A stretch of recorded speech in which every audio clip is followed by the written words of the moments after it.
మామూలుగా రాజకీయాలలో కానీ సినిమా ఇండస్ట్రీలో కానీ మీరే చెప్పారు బ్యాక్గ్రౌండ్ ఒక వ్యక్తి వెన్నుతట్టి ప్రోత్సహించే ఒక పెద్ద తలకాయ మన వెనుక లేకపోతే పదవులు కానీ అవకాశాలు కానీ అంత సులువు కాదు. మీరన్నట్టు రాజకీయాలలో కులము, మతము, డబ్బు, అంగబలం, ఆర్థిక బలం అన్నీ ఉండాలి. వాటితో పాటు మనకు బ్యాక్గ్రౌండ్ ఉండాలి.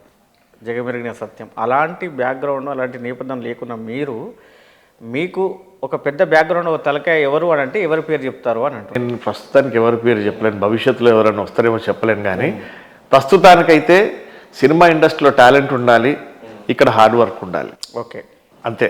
కొత్తగా సినిమాలోకి లేదా సీరియల్లోకి వచ్చే వాళ్ళకు మీరు ఇచ్చే సలహాలు ఏంటన్నా? ప్రయత్నించండి, గట్టిగా ప్రయత్నించండి, నిజంగా జీల్తో పనిచేయండి. కాకపోతే ఎక్కువ కాలం నాకు వస్తుంది అవకాశాన్ని అని అనుకుంటే జీవితంలో అవకాశాన్ని కోల్పోతారు. ఎందుకంటే మనం ఛాలెంజింగ్ చేసి వస్తాం, ఇక్కడికి ఫైనాన్షియల్గా స్ట్రగుల్ చేస్తాం, ఫ్యామిలీ పరంగా స్ట్రగుల్ చేస్తాం, సొసైటీ పరంగా స్ట్రగుల్ చేస్తాం.